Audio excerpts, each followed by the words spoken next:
ಕುರು, ಅದಕ್ಕೆ ಉತ್ತರ ಕರ್ನಾಟಕದಲ್ಲಿ ಕುರ ಅಂತ ಕರೀತಾರೆ. ದಕ್ಷಿಣ ಕರ್ನಾಟಕದಲ್ಲಿ ಕುರು ಆಗಿದೆ ಅಂತ ಹೇಳ್ತಾರೆ. ದೊಡ್ಡ ದೊಡ್ಡ ಗಡ್ಡೆ ಆಗುತ್ತೆ. ಆ ಗಡ್ಡೆ ವಿಪರೀತ ನೋವು ಬರುತ್ತೆ. ಕೂತ್ಕೊಳ್ಳೋ ಜಾಗದಲ್ಲಿ ಆಗಿರುತ್ತೆ. ಊರ್ಲಿಕ್ಕೆ ಬರೋದಿಲ್ಲ, ಅಷ್ಟೊಂದು. ಅದಕ್ಕೆ ಪದೇ ಪದೇ ಆಂಟಿಬಯೋಟಿಕ್ ಇಂಜೆಕ್ಷನ್ಗಳನ್ನ, ರಾಸಾಯನಿಕ ಔಷಧಿಗಳನ್ನ ತೆಗೆದುಕೊಂಡಾಗ ಹಾಗಿದ್ರೆ ಈ ಸಮಸ್ಯೆಗೆ ಕಾರಣ ಏನು? ಆಮಪಿತ್ತ, ನಿರಾಮಪಿತ್ತ ಅಂತ ಹೇಳ್ತಾರೆ. ಪಿತ್ತದಲ್ಲಿ ಆಮಪಿತ್ತ, ಆಮಪಿತ್ತ, ಆಮವಾತ ಈ ಎರಡೂ ಸೇರಿ ಶರೀರದಲ್ಲಿ ರಕ್ತವನ್ನು ಹೆಪ್ಪುಗಟ್ಟಿಸ್ತವೆ. ರಕ್ತದಲ್ಲಿ ಸಂಚಾರದ ವ್ಯವಸ್ಥೆಯನ್ನು ಇದು ಹದಗೆಡಿಸ್ತದೆ. ಓಂ ಶ್ರೀ ಗುರು ಬಸವಲಿಂಗಾಯ ನಮಃ. ಓಂ ನಮಃ ಶಿವಾಯ. ಸರ್ವರಿಗೂ ಭಕ್ತಿಯ ಶರಣು ಶರಣಾರ್ಥಿ. ನಾನು ನಿಮ್ಮ ಯೋಗ ಗುರು ವೈದ್ಯ ಶ್ರೀ ಚನ್ನಬಸವಣ್ಣ, ಶ್ರೀಗಂಗಾ ಯೋಗ ನಿಸರ್ಗ ಚಿಕಿತ್ಸಾ ಹಾಗೂ ಆಯುರ್ವೇದ ಸಂಶೋಧನಾ ಕೇಂದ್ರ, ಬೆಂಗಳೂರು, ಹುಬ್ಬಳ್ಳಿ ಮತ್ತು ಧಾರವಾಡ. ಆತ್ಮೀಯರೇ, ಈ ದಿನದ ಸಂಚಿಕೆಯಲ್ಲಿ ಕುರು, ಅದಕ್ಕೆ ಉತ್ತರ ಕರ್ನಾಟಕದಲ್ಲಿ ಕುರ ಅಂತ ಕರೀತಾರೆ. ದಕ್ಷಿಣ ಕರ್ನಾಟಕದಲ್ಲಿ ಕುರು ಆಗಿದೆ ಅಂತ ಹೇಳ್ತಾರೆ. ಅದೊಂಥರ ಒಂದು ಚರ್ಮ ರೋಗ. ದೊಡ್ಡ ದೊಡ್ಡ ಗಡ್ಡೆ ಆಗುತ್ತೆ. ಆ ಗಡ್ಡೆ ವಿಪರೀತ ನೋವು ಬರುತ್ತೆ. ಅದರೊಳಗಡೆ ಒಂದು ಮೊಳಕೆ ಇರುತ್ತೆ. ಅದು ಎಷ್ಟು ದೊಡ್ಡದಾಗುತ್ತೆ ಅಂತ ಕೆಲವು ಸಂದರ್ಭದಲ್ಲಿ ದೊಡ್ಡದಾಗ್ತಾ ಹೋಗ್ತದೆ.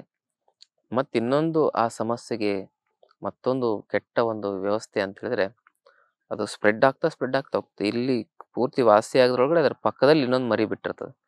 ಅದರ ಪಕ್ಕದಲ್ಲಿ ಇನ್ನೊಂದು ಆಗ್ತಾ ಇರ್ತದೆ. ಕೆಲವು ಜನರಿಗೆ ವರ್ಷಾನುಗಟ್ಲೆ ಈ ಸಮಸ್ಯೆ. ಕೂತ್ಕೊಳ್ಳೋ ಜಾಗದಲ್ಲಿ ಆಗಿರುತ್ತೆ. ಕೂರ್ಲಿಕ್ಕೆ ಬರೋದಿಲ್ಲ, ಅಷ್ಟೊಂದು ಉರಿ, ನೋವು, ಸಂಕಟ. ಅದಕ್ಕೆ ಪದೇ ಪದೇ ಆಂಟಿಬಯೋಟಿಕ್ ಇಂಜೆಕ್ಷನ್ಗಳನ್ನ, ರಾಸಾಯನಿಕ ಔಷಧಿಗಳನ್ನ ತೆಗೆದುಕೊಂಡಾಗ ಅದೇನಾಗುತ್ತೆ, ತಕ್ಷಣಕ್ಕೆ ಒಳಗಡೆ ಅಡಿಗೆ ಕುಳಿತುಕೊಳ್ತದೆ, ಮತ್ತೆ ಬರುತ್ತೆ. ಹಾಗಿದ್ರೆ ಈ ಸಮಸ್ಯೆಗೆ ಕಾರಣ ಏನು? ಈ ಸಮಸ್ಯೆಗೆ ಕಾರಣ ಅಜೀರ್ಣ ಮತ್ತು ಮಲಬದ್ಧತೆ. ಅಜೀರ್ಣದಿಂದ ಆಮ ಸೃಷ್ಟಿಯಾಗುತ್ತೆ.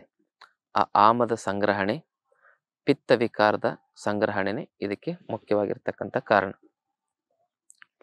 ಆಮಪಿತ್ತ, ನಿರಾಮಪಿತ್ತ ಅಂತ ಹೇಳ್ತಾರೆ. ಪಿತ್ತದಲ್ಲಿ ಆಮಪಿತ್ತ ಈ ಒಂದು ಸಮಸ್ಯೆಗೆ ಮುಖ್ಯವಾಗಿರ್ತಕ್ಕಂಥ ಕಾರಣ. ಆಮಪಿತ್ತ, ಆಮವಾತ ಈ ಎರಡೂ ಸೇರಿ ಶರೀರದಲ್ಲಿ ರಕ್ತವನ್ನು ಹೆಪ್ಪುಗಟ್ಟಿಸ್ತವೆ. ರಕ್ತದಲ್ಲಿ ಸಂಚಾರದ ವ್ಯವಸ್ಥೆಯನ್ನು ಇದು ಹದಗೆಡಿಸ್ತದೆ.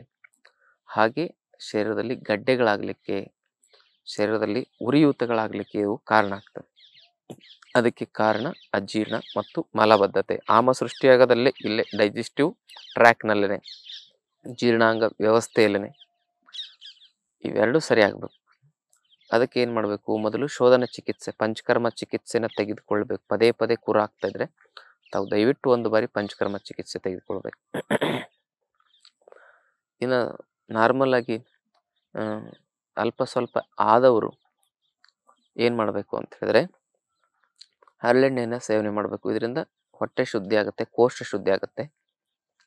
ಇನ್ನು 1 ಚಮಚ ಹಸಿ ಶುಂಠಿ ರಸ, 2 ಚಮಚ ನಿಂಬೆಹಣ್ಣು ರಸ, 6 ಚಿಟಿಕೆ ಸೈಂಧವ ಲವಣ, 4 ಚಿಟಿಕೆ ಹಿಂಗು, ಇವೆಲ್ಲ ಹಾಕಿ ಒಂದು 20 ml ನೀರಿನಲ್ಲಿ ಹಾಕಿ ಬೆಳಗ್ಗೆ ಸಂಜೆ ಖಾಲಿ ಹೊಟ್ಟೆಲಿ ಸೇವಿಸಿ. ಜೀರ್ಣಾಂಗ ವ್ಯವಸ್ಥೆ ಶುದ್ಧಿ ಆಗುತ್ತೆ, ರಕ್ತ ಶುದ್ಧಿ ಆಗುತ್ತೆ, ಗುಲ್ಮ ಇದರಿಂದ ಕರಗುತ್ತೆ. ಗುಲ್ಮ ಅಂದರೆ ಗಡ್ಡೆ. ಇನ್ನು ಅದು ತುಂಬ ಊತ ಬರ್ತಾ ಇರ್ತದೆ. ಅದು ಬೇಗ ಒಡೆಯೋದೇ ಇಲ್ಲ. ಅದು ಬೇಗ ಒಡೆದ್ರೆ ತುಂಬ ಹಗುರ ಅನ್ನಿಸ್ತಿರ್ತದೆ. ತುಂಬ ಅಂದರೆ ತುಂಬ ನೋವು ಬರ್ತದೆ. ಅದರ ಕಾಟಕ್ಕೆ ಜ್ವರನೇ ಬಂದ್ಬಿಡ್ತದೆ, ವಿಷಮ ಜ್ವರಗಳೇ ಬಂದ್ಬಿಡ್ತವೆ. ಅದು ಬೇಗ ಒಡೆದು ಸೋರಿ ಎಲ್ಲ ಕ್ಲೀನ್ ಆಗಬೇಕು ಅಂದರೆ ಒಂದು ಲೇಪನವನ್ನು ಹೇಳ್ತೇನೆ. ಅದೇನು ಅಂತ ಹೇಳಿದ್ರೆ, ಗಜಗ, ಚಿತ್ರಣದಲ್ಲಿ ತೋರಿಸ್ತಾ ಇರೋದು ನೋಡಿ, ಗಜಗ. ಆ ಗಜಗವನ್ನು ಒಡೆದು ಮೇಲಿನ ಸಿಪ್ಪೆ ತೆಗೆದು ಒಳಗಿರ್ತಕ್ಕಂಥ ಬೀಜ ತೆಗೆದುಕೊಳ್ಳಿ. ಆಮೇಲೆ ಚಿತ್ರಮೂಲ ಅಂತ ಕೇಳಿ, ಚಿತ್ರಮೂಲದ ಬೇರನ್ನು ತೆಗೆದುಕೊಂಡ್ಬನ್ನಿ. ಸ್ವಲ್ಪ ಹಸಿ ಇರಬೇಕು. ಹಸಿ ಇರಲಿಲ್ಲ ಅಂದರೆ ಅದನ್ನು ನೀರಲ್ಲಿ ನೆನೆಸಿ ಇದೆಲ್ಲಿ ಸಿಗುತ್ತೆ? ಗ್ರಂಥಿಗೆಣ್ಣೆಯಲ್ಲಿ ಸಿಗುತ್ತದೆ.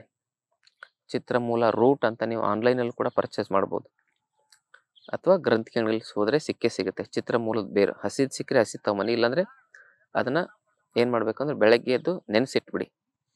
ನೆನೆಸಿಟ್ಟು ಅದನ್ನು ರಾತ್ರಿ ಏನು ಮಾಡಬೇಕು? ತೆಗೆದ್ಬಿಟ್ಟು ಅದರ ರಸ ತೆಗಿಬೇಕು. ಆ ರಸದಲ್ಲಿ ಗಜಗ ತೆಗಿಬೇಕು.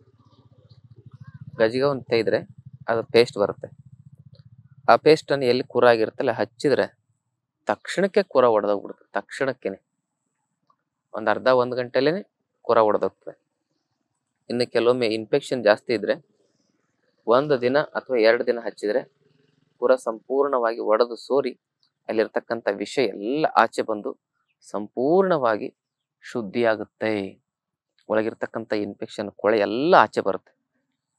ಅದು ಶ್ರೋತಸ್ಸುಗಳ ಒಳಗಡೆ ತುಂಬಾ ಸಣ್ಣ ಸಣ್ಣ ಶ್ರೋತಸ್ ಅಂದ್ರೆ ಮಾರ್ಗಗಳು, ರೂಟ್ಗಳು, ಶರೀರದ ಒಳಗಡೆ ಇರ್ತಕ್ಕಂಥ ಸಂಚಾರದ ವ್ಯವಸ್ಥೆಯ ಒಂದು ಕೇಂದ್ರಗಳಲ್ಲಿ, ರೂಟ್ಗಳಲ್ಲಿ ಆ ಒಂದು ಹೊಲಸು ತುಂಬಿಕೊಂಡಿರ್ತದೆ, ಎಲ್ಲನೂ ಆಚೆ ತೆಗಿತೈತಿ. ಈ ಲೇಪನ ಮಾಡೋದ್ರಿಂದ ಎಲ್ಲ ಒಳಗಡೆ ಸೂಕ್ಷ್ಮಾತಿ ಸೂಕ್ಷ್ಮ ಶ್ರೋತಸ್ಸುಗಳಲ್ಲಿ ಕಟ್ಟಿಕೊಂಡಿರ್ತಕ್ಕಂಥ ಎಲ್ಲ ಗಲೀಜು ಒಂದ್ಸರಿ ಹೊರಗೆ ಬಂದ್ರೆ ಮತ್ತೆ ಕುರ ಆಗೋದಿಲ್ಲ. ಆದ್ಮೇಲೆ ಈ ಮಾಹಿತಿ ತಮಗೆ ಇಷ್ಟ ಆದರೆ ತಮ್ಮ ಬಂಧು ಮಿತ್ರರೊಂದಿಗೆ ಶೇರ್ ಮಾಡ್ಕೊಳ್ಳಿ. ಯಾವುದೇ ರೋಗಗಳಿದ್ರೂ ಕೂಡ ಯೋಗ, ಆಯುರ್ವೇದ, ಪಂಚಕರ್ಮ ಚಿಕಿತ್ಸೆ ಇದರಲ್ಲಿ ಅವುಗಳಿಗೆ ಪರಿಪೂರ್ಣವಾಗಿರ್ತಕ್ಕಂಥ ಪರಿಹಾರ ಇದೆ. ಪ್ರಾಮಾಣಿಕವಾಗಿ ಪತ್ತೆ ಮಾಡಿ ಔಷಧಿಗಳ ಸೇವನೆಯನ್ನು ಮಾಡಿದ್ರೆ ಸರ್ವ ರೋಗಗಳಿಗೂ ನಿವಾರಣೆ ಸಾಧ್ಯ ಅಂತಕ್ಕಂಥ ಮಾಹಿತಿಯನ್ನು ಕೊಡ್ತಾ ಈ ದಿನದ ಸಂಚಿಕೆಯನ್ನು ಮುಗಿಸ್ತಾ ಇದ್ದೀನಿ. ತಮ್ಮೆಲ್ಲರಿಗೂ ಭಕ್ತಿಯ ಶರಣಾರ್ಥಿ.